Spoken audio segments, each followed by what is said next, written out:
library on every man, woman, and child in the country.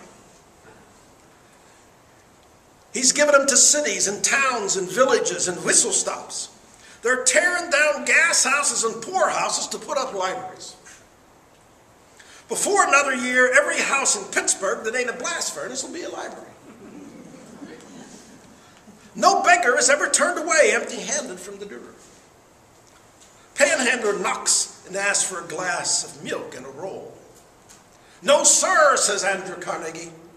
I'll not make a pauper of that unworthy man. Nothing is worse than a beggar man to make a pauper of him. Yet, it should not be said that I have nothing to give to the poor. Saunders, give the man a library. And if he insists on a roll, tell him to roll the library. Okay? Now, he gave away $333 million. There are 1,600 plus libraries in the United States. Now, what accounts for Andrew Carnegie's magnificence? See, Andrew Carnegie is one of those characters that, you know, you don't know whether to love him or hate him. He is the personification of poor boy who makes good. He comes to the United States as a young man. He's working for like $1 something a week. And by the time he is my age, 42. I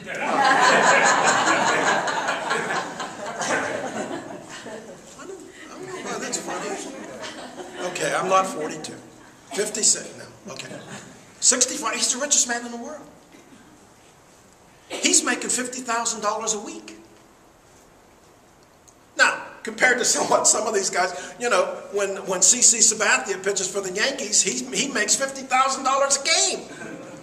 Okay? But this is, remember, what Andrew Carnegie never had to pay that we all pay? He never paid any income tax. It was all his, and he gave it away. Carnegie wrote a book in 1886 called The Gospel of Wealth. And in that book, he says, you know, a rich person should use his money for the betterment of others. Now, one of the things that helped convince him to use it for others occurred in Homestead, Pennsylvania in 1893. It was called the Homestead Steel Strike. And Carnegie, 1893 was a bad year in America. There were some depressions, and they're trying to lower cost. And you know how we lower costs in businesses? We do it by lowering wages. The Pullman Company did the same thing. Pullman Company out in Chicago lowered wages, if I remember, 5 times. But the houses where the labor for Pullman worked, the rents never went down, and the food that was purchased from the store never went down. Let's see, who owned the store and the houses?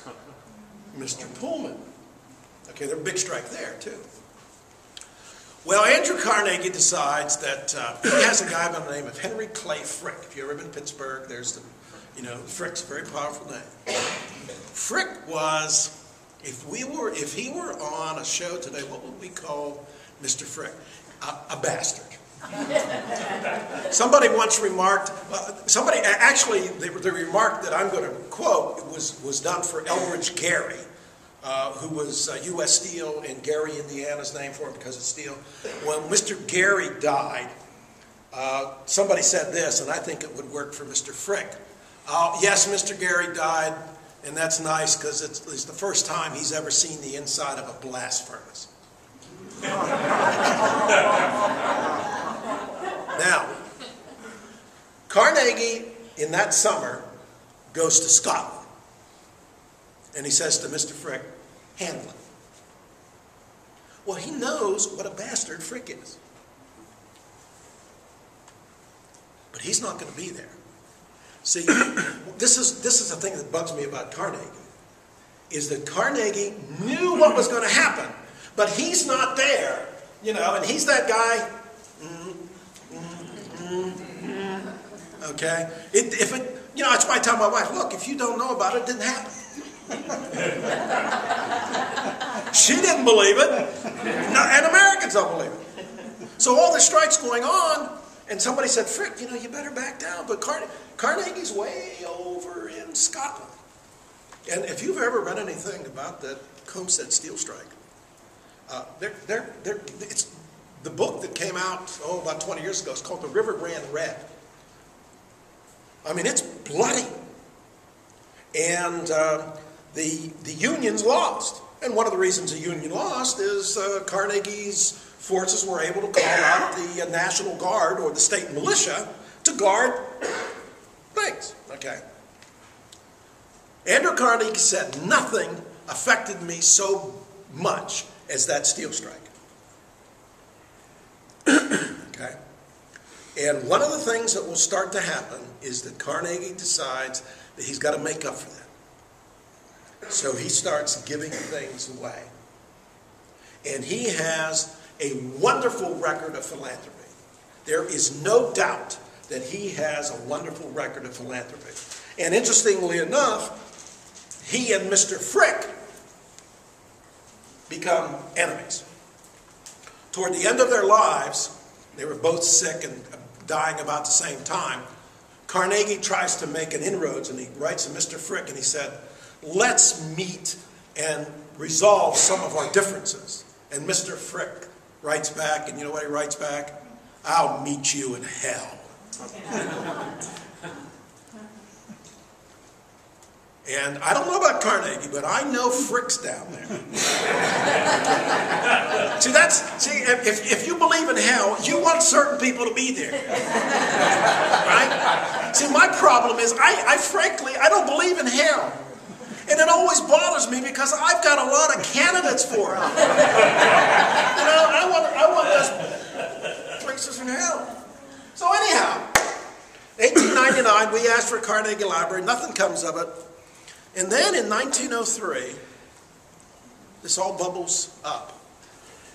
We're going to get a library. What do you mean we're going to get a library? Well, we petitioned Andrew Carnegie. We're going to have a library. Really? Yes. But you see, Andrew Carnegie wouldn't just give you a library. You had to support the library. So the city of Wheeling had to approve a measure on the ballot in February of 1904 for the continued operation of the library. Now, if you remember, in West Virginia, some of those referendum required not a 50 plus 1, it required 60% of the vote. So when this comes up, the newspapers, there was a Democratic newspaper in Wheeling called the Register, now called the News Register. The Republican paper, the Intelligencer, went along with it. The Board of Trade went along with it. The Board of Education went along with it. All the civic groups went along with it. Everybody says, hey, we're on board. We're going to have a library. And now every other Sunday, the Ohio Valley Trades and Labor Assembly had their meetings. And they used to meet down on what's now Market Street at about where the old Straub building is. And somebody came in one day and said, you know, they want to put a Carnegie Library at Wheeling. Oh my God, you would have thought.